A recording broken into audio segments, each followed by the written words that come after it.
Everybody, happy Tuesday and welcome to episode number 69 of Ricardo Sturdivant's Tuesday Feels. Today we're live from various locations across the country. We're excited to be here and talk about some cool art and what we've been up to recently. If you're tuning in, please let us know that these streams are working in the YouTube chat, on Facebook, or wherever you are watching. Also, if you're listening, thank you for checking out the podcast on Spotify, Apple, Google, wherever you watch your podcast or listen. So we're going to get started here in just a minute. We have Amber and Ricardo with us, but we do want to say thank you to all of you watching and continuing to watch from reinventingthetattoo.com. That's a great place for you guys to either join in on these Zoom calls. At the very bottom, you can scroll down and click the calendar for each event, or to find out what courses and different course material that we have, like the Reinventing the Tattoo Canon. Otherwise, other shows that we do have are happening almost every single day. We start the week off on Sundays at 1 p.m. with Jason Leeser's Skill Building Sundays. It's a great show to bring something that you're working on or something that you would like critiqued or questions or anything like that. Tuesdays or Mondays in the morning, we start with James Wisdom's Drawing for Tattooers at 9 a.m. Eastern, followed by the Tattoo Weekly with Gabe Ripley of Tattoo Now, Jake Meeks of Fireside Tattoo, and myself. Yesterday, we had a really cool episode with two special guests, Katie Montez and Andrew Swarbrick. So if you want to check that out, the Tattoo Weekly on Reinventing the Tattoo YouTube. Other than that, on Monday evenings, we have a cool show by Robbie Rapole, and followed by the Evolution class led by Sandy McAndrew. Tuesdays right here at 10 a.m. Eastern every Tuesday is Ricardo Sturdivant's show that we're on right now. Wednesdays is the Business Roundtable by Tattoo Now. Thursdays is Tattoo Collecting 101. This week will be a cool episode. If you tune in, we have Tattoo IQ with Derb Morrison. Other than that, we have other, monthly shows and art jams that are always happening. So we're really excited about that. Before we kick off, we'd like to say thank you to our affiliates and sponsors for helping us provide all of this content to you guys for free. We've got Alex Van Dutch's World Tattoo Events with the largest, most comprehensive resource for tattoo events in the world. You can find him at worldtattooevents.com. Also, thank you to DLives Pro, our affiliates Fireside Tattoo. Jake has released a lot of new content on his new website that is a lot easier to digest than his YouTube channel. He's been doing this for a very long time, so we're really excited to get that off the ground. Other than that, thank you to Guy Aitchison for really being the inspiration behind Reinventing the Tattoo. He's been doing this for a very long time and actually has some pretty cool new content out. Last week, we talked about it on the Tattoo Weekly. He released a new chapter for the Reinventing the Tattoo Canon. So if you'd like more information, again, right there on our website. Go ahead and bring in Ricardo and Amber. How's it going, Morning, guys? Good morning. Pretty good. It's going pretty good. How about you? Well, it's going. Yeah, you're here. It seems like there's a lot of colds and stuff like that going around these days. So Yeah. If anybody has kids, they would totally understand that. yeah, definitely. My buddy is here at the shop with me. He was saying the same thing. His son is, in elementary school still, and he's like, "Man, they just keep bringing it home. He just keeps bringing it home." I brought my daughter to work today, so we'll see. It's kind of like on that last leg of her little cough and stuff. So yeah, poor thing, man. I feel so bad for kids whenever they have to deal with it because it's just like, oh, miserable. I still feel like I'm still like a little kid whenever I get sick too. Like, I don't want to do anything. Somebody come tickle my head. Yeah. So how did the class go last night, Ricardo? I wasn't able to get in the class last night. I'm looking forward to get jumping in next week though. I get the references and stuff like that, and I'm gonna do my best to get a drawing done so we can have Jason critique it and stuff like that. Okay. So I'm pretty stoked about that. But I've been pretty busy. I had to get ready. I've been prepping. I had a new client come in, and we've already done one portrait, and we're doing 3 more on his chest. So that takes me a little bit of time for me to get prepped and stuff like that for that, a little bit of studying on the drawing and stuff like that too. So are you CFC? My friend Tommy always freehands portraits with Sharpies. I see Fawn do it a lot too. What's your approach? I like to make a stencil with most portraits, unless we're kind of like, just making it a little bit more abstract and stuff like that. You know what I mean? I will draw them on. I did one on Kier on her arm, and we ended up drawing that one on. That was pretty fun. But, with this one, there's 4 of them, so I'm trying to get them as close to the reference as possible for him, and they're his grandchildren. So I'm gonna stick with the stencil application. Have you done any portraits, Amber? Not on skin. I've done them on fake skin, on, you know, pound of flesh and stuff like that. But I'm not happy with the results yet. Yeah, They're okay, yeah, but I'm not happy enough to move to skin yet. right. Yeah, Until I know I've got it down, I'm not moving to skin. yeah. I've done them a couple different ways, but what I've come to find that's most comfortable for me and like most productive as far as the aesthetics of it afterwards is I will use a very dark wash for like most of the lining, like where I know my darkest contrasts are going to be. You know what I mean? Mhm. And then I'll go in with some blacks and stuff like that off of those lines and everything. I know a lot of people do approach them with no line work, and they use nothing but like small mags, like 5 mags and stuff like that. Yeah. uh, I found that the way that the tattoo heals for me in the process, it's better to use like a 5 liner. Like I used to use 3 liners and stuff like that, but it's just a little bit too fine for me, and the way that I like the contrast to kind of stand out. And then I'll use like a medium wash and a really like I mix most of the time on portraits. I'll mix my own washes. You know what I mean? So I'll use like a 75% and then like a I don't know, like a 45%, and then like 4 drops in a number 16 cap with the rest witch hazel for my lightest wash. You know what I mean? So See, I I'm want. learning the gray wash method now because Mhm. the way I was taught to do black and gray was just to stretch of the skin. If you don't stretch at all, very little goes in and you can brush in some light color. The more you stretch, the darker the ink gets. So I was taught how to do black and gray with just black ink and stretch the skin at different. Yeah, sorry about the cough. Yeah, no doubt. There's a lot of different methods and stuff like that. There's the funniest part about tattooing is that there's definitely like a wrong way. You know what I mean? There's like overworking skin for sure, but at the same time, there isn't a wrong way though. Yeah, it's So all about making medium work for the artist. right, exactly. It's like a paintbrush. Not everybody's gonna use it the same way, right? Um, you know, I That's funny that you said that about the black. Like whenever I first learned black and gray, it was the same thing for me. It's pretty much like a couple of black and ink caps, not just straight black, and like a rinse out cup.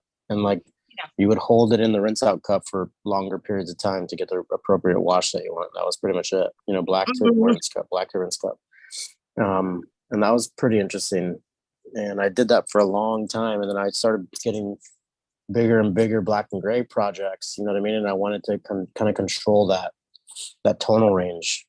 So it's important to kind of figure out how to mix it up so you can get that tonal range under control. So that's kind of the way that I approach them now. Is I make sure that each tattoo that I do has the same mixture. You know what I mean? And then I like to make sure and control it for each one, and I like to try to make sure and go in and understand that there's going to be the same amount of contrast in each black and gray piece too. Try not to vary from it too much. I want it to look like it's like I'm the one that worked on it. Yeah, Are you I was using the black and gray wash on the real skin, trying to learn that. It's not that hard. I just want to I'm a perfectionist. Oh I yeah, want to okay. make sure I'm proficient at it before I change it to skin. Uh-huh. Yeah, I've never really worked with too much of that fake skin before. I've heard that it's kind of like a little different than, I mean, I would assume that rubber's way different than real skin. You know what I mean? It is, but some companies are better than others. Okay, so like the consistency is a little bit different in each one. Yeah, like real skin and pound of flesh, they've got more of a silicone base to them. So they can, if you put it over, like, say, a towel, Uh-huh. you can get a little bit of a stretch in it. Okay.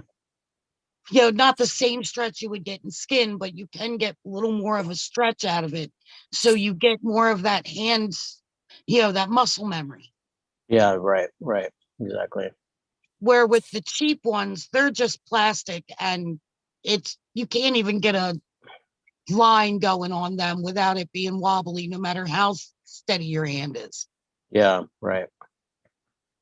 You know, the thing that I found that works the best for me is just going to the local meat market and picking up raw pig ears. Yeah, I think that's the closest, you know, to the actual experience of tattooing a client would be, minus, you know, sans the blood and stuff like that, you know, because that does have an effect on black and gray washes and stuff like that too, you know, they kind of like yes, it that does. top. Yeah. Especially when you're using like the lighter washes, you know, like learning I think the most crucial part for me when I was learning black and gray was controlling the um the layering kind of effect, you know what I mean? That Yeah, overlapping. Yeah, like learning to pack it in evenly, you know, and not letting that maroonish kind of hue that comes through sometimes on the really light washes like deceive you. You know what I mean? yeah, Because it can look real smooth and stuff like that, but you have to make sure that it's almost like when you. I've always told people that when you're doing light washes and stuff like that, it's like when you're tattooing color, but with like yellows. You know what I mean? Or orange, yeah. or like a brown. You know what I mean? Like They browns. don't look like they're in, but they're in. Yeah, yeah, definitely. Like you look for the pores, the even like, you know, such those pores that are like really perforated and everything like that. You know what I mean? So you're looking for that even pore kind of look, and yeah, it's such a crazy little thing, isn't it? It is. I love black and gray though. Me too. Me too. It's what I gravitate towards. I've always gravitated towards it. So I've made an effort to start more working with color and stuff like that a lot more. Rather than being like kind of feel like I'm guessing at it, or guess like, or like, you know, fumbling my way through it. Mm, I've this year and the past 2 years actually, I've like really put an effort into like understanding how the color works with each other too. color And then theory, color yeah, the wheel. color theory. Yeah, exactly. Like learning, you know, the tetrary and then like, you know, the split complementary and stuff like that. That's been a lot of work on its own because that stuff is mind boggling. Yeah, it is. I've got books and books just on color theory. Yeah. Yeah. I'm one of those people that when you read stuff like that though, like I'm like, wait, what did I just read? I have no idea. Yeah, So putting it to application, like putting it to actually doing it, is actually what helps me out the Mhm. most. I think I'm gonna I share my have screen. this video that my watercolor teacher has on YouTube that explains the different color wheels, Okay. and it's so much easier seeing it than just reading it. So I'll refer to that video again and again just Oh, because cool. I need to see the color wheel, and she explains it so well that when I'm watching that video, I can pick out my colors real quick. Nice. Nice. You know, like what I like to do too is speaking of visual aids, you know what I mean? I like to make sure that my color wheel is somewhere around me and I can glance over at it whenever I am doing color too. Yeah, Hold on one second. Excuse me. bless you. Oof. Thank you very much. I appreciate that. Um, I find that that helps me out quite a bit, and I Yeah, enjoy that. Let me see if I can get I this always have camera. my color wheel handy. Plus, I also always have my favorite combinations of colors in the back of my head. Mm-hmm. Like I really love how green, purple, and yellow interact together. Mm-hmm. And I wind up using that combination a lot because it's so dynamic. Right. Yeah, I could see that being a really good palette to use. I've always enjoyed that about tattoo artists. Sometimes whenever they use the same color palettes for different themes and different subject matter and stuff like that, you know what I mean? Mhm. It's always awesome. Let me see. And There's I'm a really into the blue and orange dynamic. uh-huh. I Blue and really love orange. the way they play off of each other. Right. Like in the beautiful sky. I see that Exactly. Like, combination all the time. It's so yeah. pretty. That's pretty neat. Mhm. Man, I just saw a killer sunrise this morning on the way back from the gym. It was awesome. Lots of purples and How was pinks. your morning so far, Ricardo? What was your routine like today? My routine is back to normal. I've been getting up in the morning 4:30. and I get up and I go to the gym. I'm there by 5:30, and I'm usually there for about an hour, hour and a half or so. And then I get some breakfast and stuff like that. You know what I mean? And start working on some projects for the day, or like something I've been putting off, or like things that I've been dipping into a little bit here, a little bit there. I like so the routine's back to a good place. You know what I mean? I'm feeling pretty good about that. But with the projects, you know, some pieces I like to kind of do a little bit of work, 30, 40 minutes on it, and then put it away, and then the next day kind of come back to it again, you know, some fresh eyes and stuff, you know. Yeah. Especially if I'm feeling stuck. Man, I think I'm starting to get sick. I don't know. Let me share the screen real quick, see what I'm working on. Are you working on anything fun, Amber?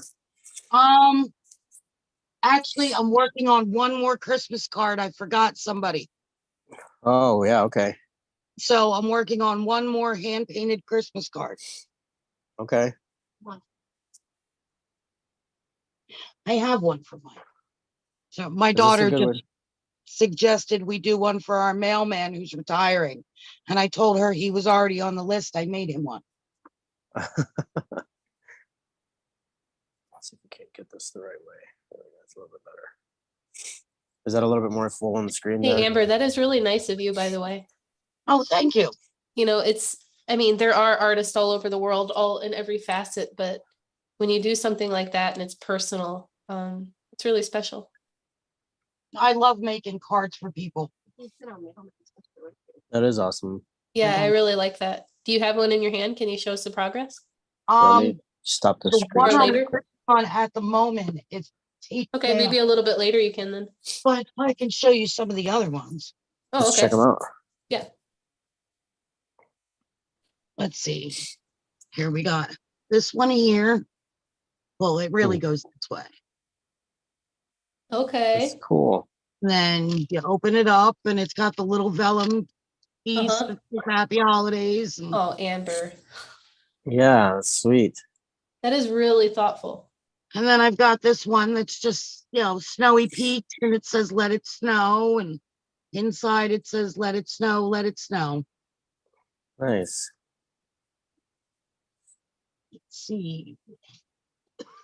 And I have this one in my hand too. That's other snowy peaks. And I think this one's just, oh yeah, this one just says happy holidays in the middle. That's cool. Where are you getting the pattern backing for that at? What are you using for that? The pattern backing is actually, it's a booklet of cardstock you can buy that has all different patterns and, some solid, some different patterns. And you can buy them at most craft stores. Oh, cool.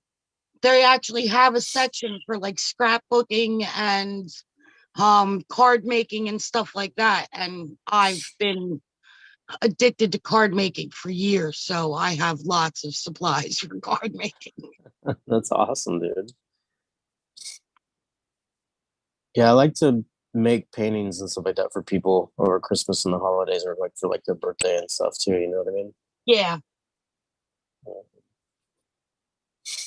I have one. Let me see if I can pull it up before I screen share it. Let me see. Make sure we don't make any mistakes with the photos here. Let me see here. I just painted one for my sister for her birthday and their family. They just moved into a new place in Iowa. Let's see, I got this generic little photo here. Oh, I love giving people art for their new places. Right. That's a good idea. Okay, let's see if I can do this. Share this picture real quick. I just did this acrylic painting for her.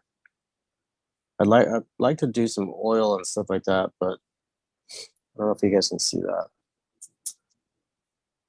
Oh, I love that. I do really like that. That one I was really fun. like that, Ricardo. Thank you very much. It definitely has That's your beautiful. name written all over that. You just Yeah. have a very distinct artistic style.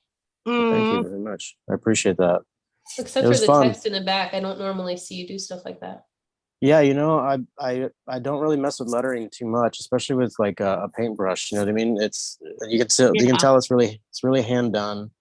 There's a lot of like, and I wanted it to have like some depths and stuff like that to it. So I went through and did the name, real basic letters, and then kind of like glazed over it just a little bit, and then did the lettering with the brush and stuff like that. So you can see it's a little hand done. There's some little, little whoopsies there and there, but it was fun though. You know what I mean? And That I is wanted the to. character. Yeah, you're right. Yeah, exactly. And like, it's pretty cool. Like I love the painting effect where like you can go in and see all the little strokes and stuff like that, all the little chunks and stuff like that. And then the further out Mhm. you get, the more realistic it always looks. It Really was pretty nice. fun. Thank you very much. I appreciate that. I'm gonna do one for her. Hopefully she's not watching this one, but I'm gonna do one for her husband for Christmas and stuff too. So they just moved to Iowa from San Diego, California. So it's like, That's a woof. culture shock. I know. Tell me about it, right? But yeah, let me stop screen sharing here real quick so I don't make any mistakes. Well, yeah, I it's have a pretty fun. totally different note, you guys. It might be totally different. Do you mind if I tell you? No, go for it. So Sure. yesterday I was helping out my sister at her restaurant, and she's pretty successful. She's opened up several restaurants in the past. But anyway, I was there and I met this guy and I hit it off with him and we became friends. And I was like, yeah, we should stay in touch. He's like, sure, here's my Instagram. He just texted me a second ago. So I just want to show you because it's so cool. Let's check it out. All right, I've got a million tabs open, don't judge. Yeah. It is so weird. That's him. Yeah. I've seen this. Yeah, This I've is seen Appleton right here. Really? Yes. No way. That's crazy. I've seen little reels of this guy before. Yeah, this is actually at one of the parks I love to take my daughter to. But yeah, he just sent me a text message just now. But he has a little warehouse in Appleton. I'd love to get him on one of our shows just to talk about it. Yeah, that'd be fun. That'd be awesome. It's funny because it's actually hilarious. So I was like, so what happened? He used to be doing such different stuff. He's like, yeah, Halloween 2020, I was drunk. I made a little video. I posted it. Next morning, I woke up. I had 700,000 notifications. Oh my God.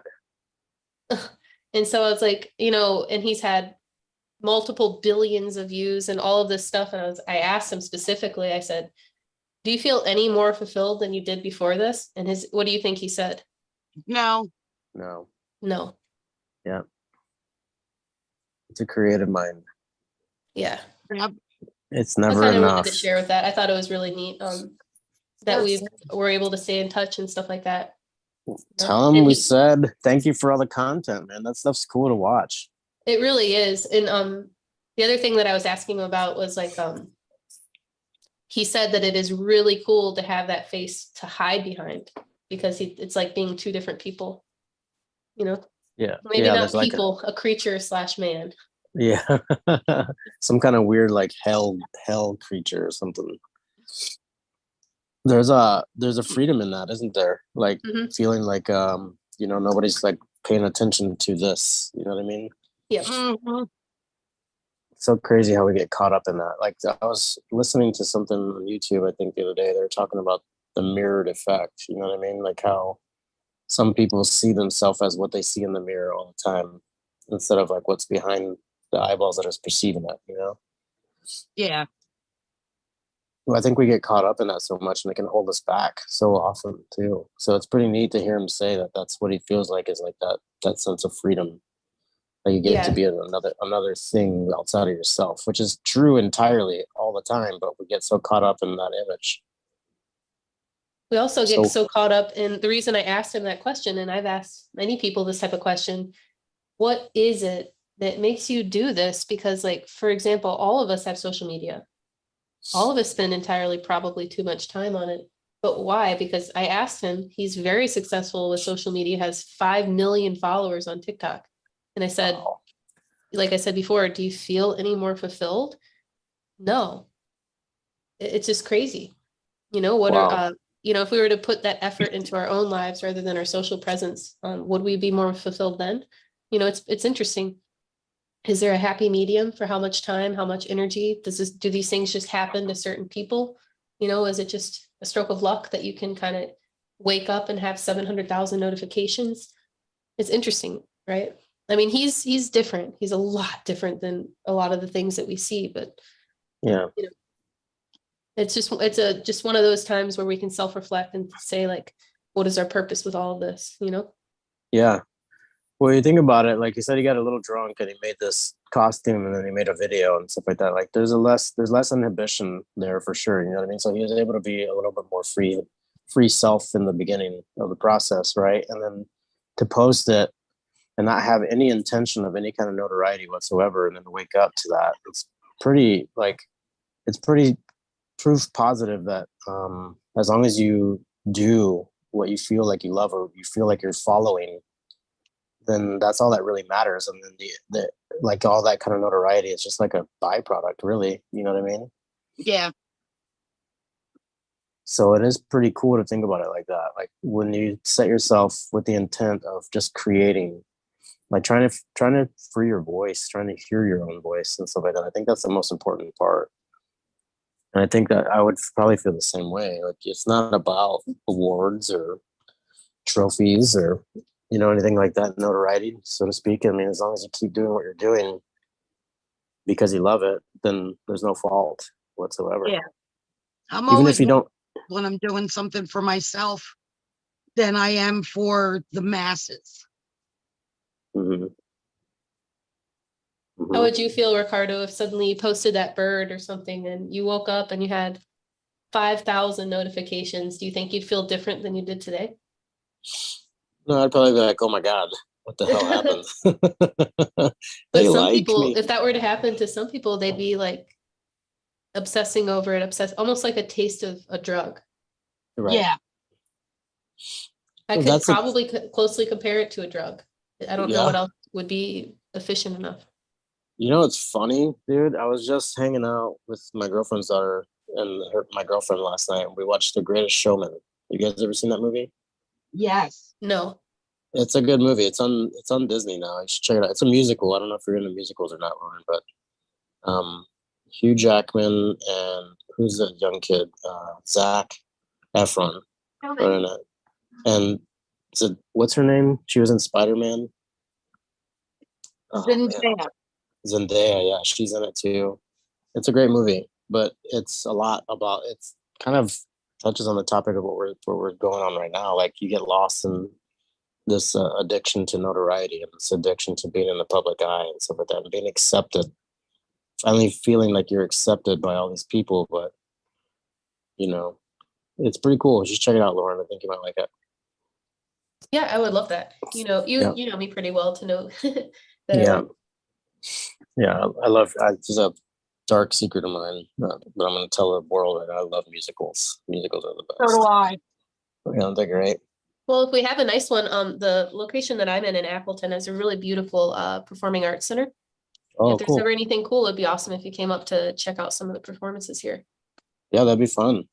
Do they do it public, like out in the open and stuff like that, or is it indoors, or is it It's dependent on the indoors. We season? have a really you know, a very beautiful performing arts center that's completely indoor because of the location. We wouldn't really be able to do Radical. outdoor events there. Radical.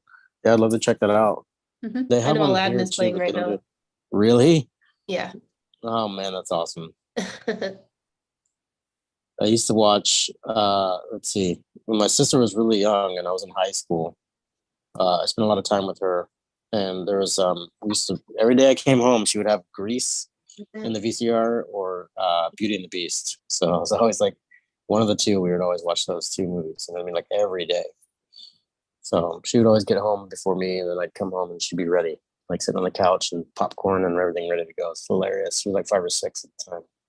It's fantastic. Still love that stuff. Yeah, but yeah, I don't know if I'd feel different. I think that I'd just be kind of surprised. You know what I mean? I think I'd be kind of surprised. I'd probably feel like Jim Carrey in The Mask. He's like, "You like me. You really like me." Oh, Flabbergasted. I'm giddy when I get like 5 or 6 likes. Yeah, tell me about it. I'm Pretty like, oh, wild. but he likes me. I don't even really like posting too much stuff either, to be honest with you. I'm horrible at posting my tattoos. I always forget. I Mhm. really am. I'm bad at this social media thing. Me too. I've got my daughter running my TikTok because I forget I have one all the time. Yeah. TikTok, what is that? That's like Yeah. what is that? Yeah, I feel the same way. I have a lot of people, a lot of friends of mine that are, I actually have a couple friends that are like, or like coaches, and they train Mhm. people. And one of my friends, she does a lot of posting every day. She does a lot of reels and stuff like that, and she's always trying to tell me that it's important to, like, stay active and stuff like that and everything. And like, and I'm proud of her, you know what I mean? Because she's doing it, and she's making all the efforts and stuff like that, and she's starting to gain more and more momentum and stuff like that, and it's awesome. But I guess for me, I don't know, man. I guess for me, I still really believe in word of mouth kind of things, you know what I mean? Yeah. And connections, like physical connections with people, face to face contact and things like that. And I'm not downplaying the fact that it does work, but there's a lot of time and energy that you spend just on that too. Yeah. You know what I mean? And for me, it's more Other like the like drawing or painting or right, exactly, or learning about myself. You know what I mean? Through yeah. interaction with other people. Like, one of the biggest things for me has always been, I've always, as a young person, I was always kind of withdrawn and everything like that, just observing. And I realized, like for me, the more important part is to interact. You know what I mean? There's a lot of learning of the self in that process that I've discovered for me. So I think that's the more important venue for me. And I really like the fact that I do something that I love, and I get to meet a bunch of different people and stuff like that. You know what I mean? Mhm. So outside of answering the same question all the time with clients sometimes. Let's see, what's the biggest one for you, Amber? How much is a sleeve? How much is a sleeve? There you go. How much is a sleeve? how It's always, long yeah. is It's, how long is a piece of string? yeah, exactly. How Hmm. much does a car cost? Hmm. That it's the same thing. It depends on the sleeve. It depends on the subject matter. It depends on the style. Right. Yeah. I've For me, it's like I've learned a lot about, like, just giving them a general assumption on, like, the hours that it might take. You know what I Yeah. mean? Like, telling them sleeves can take anywhere from like 12 to 14 to 30 at plus hours sometimes. You know what I mean? It just depends Mhm. on what we're doing. So if you want the commitment, that depends on how you want to do it. I think the biggest question for me has always been, like, how long you been doing this, or what got you started? You know what I mean? Yeah. That's one of the bigger ones for me. The funniest answer that I gave somebody one time was, "Well, I was the janitor here, and one of the guys called in sick, so they just got me. They just threw me in the chair." Some people are gullible enough to believe that, believe it or not. That's kind of how I did my first tattoo on someone. Oh yeah. I was the apprentice, and basically I was just the janitor. I made the needles and I cleaned up both, tattoo artist station. And every Hmm. once in a while I got to tattoo myself. And Hmm. then one day Billy wasn't there and they're like, it's a simple banger. You can do this. And I did it. And that was my first tattoo on another human being. Wow, that's an incredible story. Like, for real, for real. For real. I mean, it's not like they weren't teaching me how to tattoo, but Hmm. they weren't really teaching me how to tattoo. Yeah, getting your feet wet in the industry was a lot different back then, wasn't it? Yeah. Hmm. Yep. My original mentor's name was Crazy Jake Groen. Wow. Old biker Wow. dude. Nice. Yeah, the biker dudes were the best, man. I think one of my first mentors was his nickname, his tattooed nickname was Styx, Styx. like the river Styx, man. You know, I Yeah. said, like the river Styx, bro. Like, cool. Excuse me. Yeah, that was pretty funny. But yeah, it was a lot different back then. You know what I mean? Yes, I it think, was. and it depends on the shop that you're in too. You know, like you come into some shops, and like this shop here, one of the owners, Steve, he is a really good longtime friend of mine, and you know, he's done a lot of investing in books and things like that, reference material. You know, a lot of different prints from a lot of different artists and stuff. You know, the walls are covered in cool art and stuff like that. You know what I mean? So it's a really creative space. You know, and then there's a lot of like reference to look at as far as what tattoos can look like or what art can be. You know what I mean? As far as tattoos Mhm. go, you know, the whole quote unquote traditional Japanese style, traditional Americana style. You know what I mean? Without the frame of reference, there's a lot of stuff that can fall short whenever it comes to creating those kinds of images. You know what I mean? So Yeah. I think that's pretty important. You know what I mean? For somebody that's coming up new to be around things like that, you know?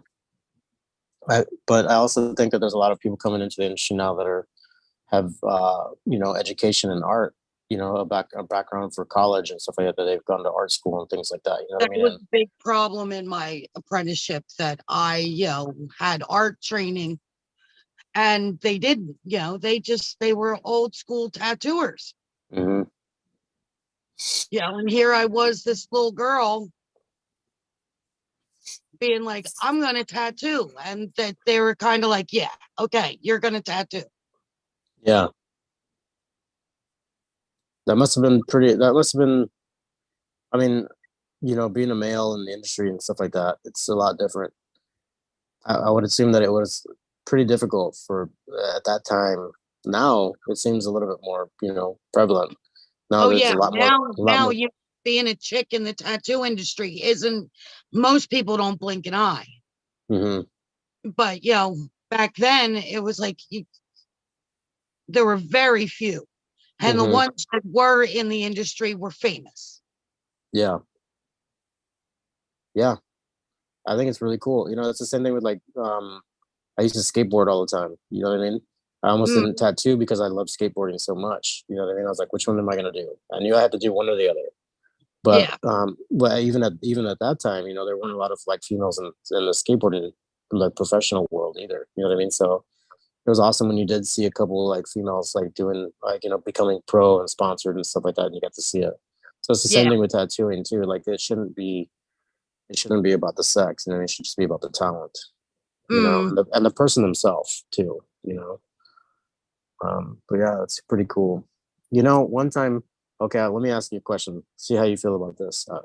One time, I was called at the old shop that I had, and I was told that they like the work that they're seeing from the tattoo shop because at the time it was Candor Tattoo, and that's all it was. You know what I mean? So, but it mm, was just me. It was just me there, and I was putting the pictures up on Instagram and stuff like that. And I was called on the phone and said, "Your work looks really good. I'm interested in finding a new artist, but is any other work done by any females?" And I was like, "Nope, it's just me." And they're like, "Okay, well, never mind then. Don't worry about it." I'm like, "Okay, well, if you know if I can help you in any other way, just let me know." They're like, yeah. "Okay, no, thank you." And then they hung up, and I never heard back from them again. Was What it do a you think chick about that? or a dude? It was a woman, yeah, it was a girl. Oh yeah, I can kind of understand that. Okay. I can kind of, especially with some women have trauma Hmm. from dudes. Hmm. I hate to say it, but some Hmm. women have had trauma at the hands of a dude. Hmm. So if they want a tattoo, they really want a female tattoo artist because they'd feel more comfortable. It has Yep. nothing to do with the tattoo artists themselves. It Right. just has to do with the mental health of the female Yeah. that's getting tattooed. Right. Now, if it was a dude, I would feel a little differently. Yeah. Yeah. I gotcha. Yeah, you know, I kind of thought the same thing too. Like I didn't take any offense to it or anything like that. I actually was going to try and refer them to somebody that I did know that they were female and they could do tattoos and things like that too. You know what I mean? But Mm, I never got the opportunity to. So, you know, it is what it is. But I could see that being the case for sure. Yeah. Yeah. It's all there's a big part in the tattoo process that lends back to like comfort too. You know what I mean? I mean, you're sitting there getting a permanent piece of art put on you and stuff like that. If it's a private studio, then sometimes you're alone with that one person and things like that. Yeah. You know what I mean? So there's a lot of like spatial energy there, or transference of energy and stuff like that too. You know? And some artists are funny about bringing a spa person with you. You know what I Oh mean? yeah. No, I Mhm. don't want another person with you. Right. Yeah, there's not enough room in the shop, or Right. See, I always encouraged it. I know, like right after COVID, and we were like, you know, the whole lockdown was released and stuff like that. And yeah, it was a little different at that point in time, like about a month or two afterwards. You know what I mean? I was still feeling everything out and everything, trying to follow the protocol and everything. But yeah, I would always encourage it. You know what I mean? Like, yeah, you know, like I set up the old shop where there was a couch and a TV in the same space that you would tattoo. You know what I mean? So the mhm, person that they brought can kind of hang out and watch TV and like see their friend right to the right. You know what I mean? Hold their hand if they wanted to. Yeah, but I always try yeah, to encourage that kind of stuff too. I wanted people to just be comfort and just create a, you know, a nice cozy like space when you came in. It's just puts you a little bit more at ease. You know what I mean? exactly. Like I had a lot of people there like saying like, man, you know, a lot of the people that I tattoo are a little bit older. They have, you know, kids or busy schedules and stuff like that. And they're like, dude, I can't believe I'm going to say this, but I'm actually really relaxed right now. And I have, I haven't felt like this for a while. Like some of them doze off a little bit, even, you know, that Yeah, twilight kind of, it's pretty awesome. Pretty awesome. But I will say this though, I don't think I could ever do it because every time I get tattooed, I'm like, holy crap, this is what I do to people all the time. Like this hurts. uh, it What is that? reminds you of the other side. Yeah, exactly. What is that saying? They say that the worst type of person to get a tattoo is a tattoo artist. Yes, it's like the worst type of person to be a patient is a doctor. Right. Yeah, exactly. Right. Totally. Oh man, that's hilarious, dude. Well, yeah, I think things have been pretty busy around here. I'm gonna try to get ready for that portrait that's coming in a little bit later this afternoon. So I might jump off here a little early and ask you more, Amber, if you can just go ahead and tell everybody where you're from, how to get a hold of you. I'm Amber Morgaine. I'm from Mays Landing, New Jersey, and you can find me on all social media platforms under Amber Morgaine. Cool. Thank you for joining us today. I appreciate you being here with us, Amber. And thank you for Thank you showing us for those having me. I cards. love the show. Good. Thank you very much for the support. I appreciate it very much. No problem. Cool. Well, okay, guys. Thank you for joining us today. Hopefully next week we can get a little bit more involved and stuff like that. I don't think I have too much stuff going on. Christmas break is going to be coming up pretty soon. And I'm looking forward to a week off of doing projects and everything else, not tattoo related, to be honest with you. So my name is Ricardo Sturdivant. You can reach me here every Tuesday morning at 9 a.m. Central, 10 a.m. Eastern. Go ahead and give us a follow, give us a like, give us some comments in the YouTubes, and I hope you guys all have a good day. Peace. Take care. Bye.